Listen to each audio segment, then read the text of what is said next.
ನಾನೀಗ ಪ್ರಹ್ಲಾದ್ ಜೋಶಿ ಅವ್ರನ್ನ ಮಾತಾಡ್ತೀನಿ. ಅವರು ಕಿಮ್ಸ್ ಶವಾಗಾರಕ್ಕೆ ಭೇಟಿ ನೀಡಿದ್ದಾರೆ. ಈಗಾಗಲೇ ಶವಾಗಾರದಿಂದ ಹೊರಗೆ ಬಂದಿದ್ದಾರೆ. ಅವ್ರ ಹತ್ರ ಮಾತಾಡೋಣ. ಸರ್, ಈ ಘಟನೆ ಬಗ್ಗೆ ಏನು ಹೇಳ್ತೀವಿ ಸರ್?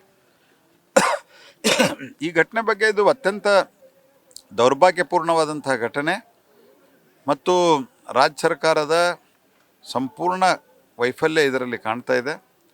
ಯಾಕಂದರೆ ಒಂದು ಪರ್ಟಿಕ್ಯುಲರ್ ವರ್ಗಕ್ಕೆ ವಿಶೇಷವಾದಂಥ ಪ್ರೋತ್ಸಾಹವನ್ನು ರಾಜ್ಯ ಸರ್ಕಾರ ಕೊಡ್ತಾ ಇದೆ. ಮೊನ್ನೆ ರಂಜಾನ್ ದಿವಸನೂ ಇಲ್ಲಿ ಕೆಲವು ರಸ್ತೆಗಳಲ್ಲಿ ವೀಲಿಂಗ್ ಮಾಡಿಕೊಳ್ತಾ ರಸ್ತೆ ಅಕ್ಕಪಕ್ಕದ ಇದ್ದವ್ರಿಗೆ ತಲೆಗೆ ಹೊಡೆಯೋದು, ಹೆಣ್ಮಕ್ಳಿಗೆ ತೊಂದರೆ ಕೊಡೋದು ಎಲ್ಲ ಮಾಡಿದ್ದಾರೆ. ಯಾವುದೇ ಆ್ಯಕ್ಷನ್ ಆಗಿಲ್ಲ.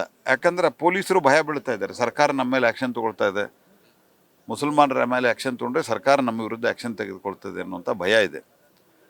ಯಾಕಂದ್ರೆ ಆ ರೀತಿ ನಡ್ಕೊಳ್ತಾ ಇದ್ದಾರೆ. ಹನುಮಾನ್ ಚಾಲೀಸ ತಮ್ಮ ಅಂಗಡಿಯಲ್ಲಿ ಯಾರು ಹನುಮಾನ್ ಚಾಲೀಸವನ್ನು ಹಾಕಿದ್ರು ಅವ್ರನ್ನ ಬಂಧಿಸ್ತಾರೆ. ಯಾರು ಹಲ್ಲೆ ಮಾಡಿದ್ರು ಅವ್ರ ಬಂಧನ ಬೇಗ ಆಗಲ್ಲ. ಪಾಕಿಸ್ತಾನ ಜಿಂದಾಬಾದ್ ಅದನ್ನು 1 ವಾರ ಬೇಕಾಗತ್ತೆ ಇವ್ರನ್ನ ಬಂಧಿಸೋದಕ್ಕೆ. ಅದೇ ರೀತಿ ಅಲ್ಲಾಹು ಅಕ್ಬರಿ ಚಲೆಗ ರಾಮ್ ನಾಮ್ ಅಂತ ಹೇಳಿದ್ದು ಏನು ಆ್ಯಕ್ಷನ್ ಆಗಲ್ಲ. ಅದರ ಮೇಲೆ DJ ಹಳ್ಳಿ, KJ ಹಳ್ಳಿ ಮತ್ತು ಹುಬ್ಬಳ್ಳಿ ಪೊಲೀಸ್ ಸ್ಟೇಷನ್ ಎಂಥ ಗಂಭೀರವಾದಂಥ ಘಟನೆ. ಅವ್ರನ್ನ ರಿಲೀಸ್ ಮಾಡಬೇಕು ಅಂತ ಮೊದಲೇ ಪತ್ರ ಬರೆದು ಆನಂತರ ಅವ್ರು ರಿಲೀಸ್ ಆಗುವಂಗೆ ವ್ಯವಸ್ಥೆ ಮಾಡ್ತಾರೆ ಕೋರ್ಟ್ ಮೂಲಕ. ಇದೆಲ್ಲ ಪ್ಲಸ್ ರಾಹುಲ್ ಗಾಂಧಿ ವಯನಾಡದಲ್ಲಿ ಕೇವಲ ಮುಸ್ಲಿಂ ಲೀಗ್ ಧ್ವಜದೊಂದಿಗೆ ನಾಮಿನೇಷನ್ ಫೈಲ್ ಮಾಡ್ತಾರೆ. ಮುಸ್ಲಿಂ ಲೀಗ್ ಯಾವ ಪಾರ್ಟಿ? ಅತ್ಯಂತ ಒಂದು ಇಸ್ಲಾಮಿಕ್ ಫಂಡಮೆಂಟಲಿಸ್ಟ್ ಪಾರ್ಟಿ ಅಂದರೆ ಮುಸ್ಲಿಂ ಲೀಗ್. ಅವ್ರ ಜೊತೆಗೆ ಹೋಗ್ತಾರೆ.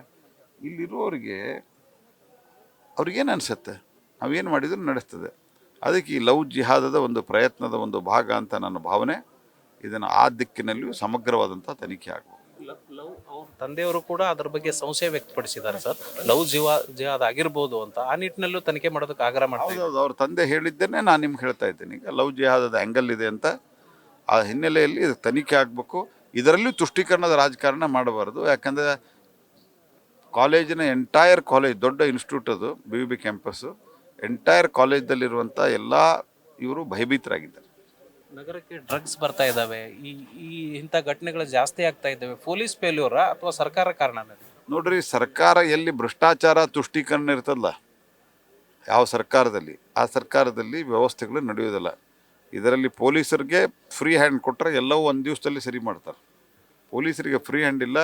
ಪೊಲೀಸರ ಪೋಸ್ಟಿಂಗ್ದಲ್ಲಿ ದುಡ್ಡು ತಗೋತಾರೆ ಮತ್ತು ತುಷ್ಟೀಕರಣವನ್ನು ಮಾಡ್ತಾರೆ. ಯಾರಾದರೂ ಒಂದು ಪರ್ಟಿಕ್ಯುಲರ್ ಕಮ್ಯುನಿಟಿ ವಿರುದ್ಧ ಕ್ರಮ ಕೈಗೊಂಡ್ರೆ ಪೊಲೀಸ್ ಆ ವ್ಯಕ್ತಿ ಟ್ರಾನ್ಸ್ಫರ್ ಆಗ್ತಾರೆ ನೆಕ್ಸ್ಟ್ ಈ ಸರ್ಕಾರದಾಗ. ಹಾಗಾಗಿ ಈ ರೀತಿ ಆಗ್ತದೆ. ಸರ್, ಆರೋಪಿಗೆ ಗಲ್ಲು ಶಿಕ್ಷೆ ಆಗಬೇಕು ಅನ್ನೋಂಥ ಆಗ್ರಹವನ್ನು ಕುಟುಂಬದವರು ಮಾಡ್ತಾ ಇದ್ದಾರೆ, ಸ್ಥಳೀಯರು ಮಾಡ್ತಾ ಇದ್ದಾರೆ. ಇದ್ರ ಬಗ್ಗೆ ಏನು? ಅದ್ರ ಬಗ್ಗೆ ನನ್ನ ಸಂಪೂರ್ಣ ಬೆಂಬಲ ಇದೆ.